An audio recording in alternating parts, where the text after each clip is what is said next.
এখন এই গল্প থেকে আমি তোমাদেরকে কয়েকটা প্রশ্ন করব। এখন দেখি প্রশ্ন করলে আমরা বুঝতে পারবো কার মনোযোগ বেশি ছিল।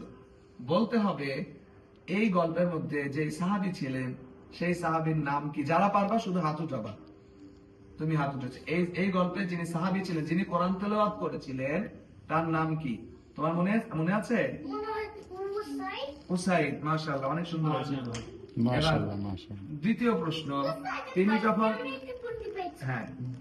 উনি যখন কোরআন তেলাওয়াত করেছিলেন, ওনার সামনে দুইটা জিনিস ছিল। সে একটা প্রাণী ছিল, প্রাণী মানে টিয়ার। সেই টিয়ারটা কি? কারা কারা পারো? যাকে জিজ্ঞাসা করবো সে বলবে। তুমি বলো। ফেয়ার।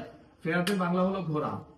আরেকটা বলতে হবে, যখন উনি কোরআন তেলাওয়াত করছিলেন, হ্যাঁ, যে পারবা শুধু হাত উঠাবা, তখন আকাশ থেকে কি নেমে এসেছিল? তুমি বলো। আলো নামছিল।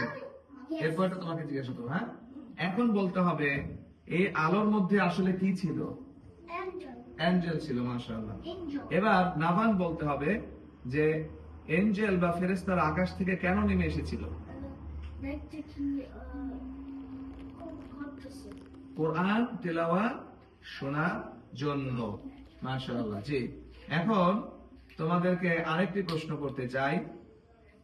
উসাইদ রাদিয়াল্লাহু আনহু ফজরের নামাজ পড়ার পরে কার সাথে কথা বলেছিলেন? তুমি বলছো। উসাইদ রাদিয়াল্লাহু আনহু ফজর নামাজ পড়ার পর কার সাথে কথা বলেছিলেন? জি, আনা বলো। আল্লাহর সাথে। না, প্রফেট মুহাম্মদ সাল্লাল্লাহু আলাইহি ওয়াসাল্লামের সাথে করেছিলেন। এখন তোমাদের একটা গল্পটার এখানে শেষ, এবং গল্পের মধ্যে যে আমরা যে প্রশ্নগুলো আছে সেগুলো শেষ। সবাইকে অনেক ধন্যবাদ। আসসালামু আলাইকুম ওয়া রাহমাতুল্লাহ।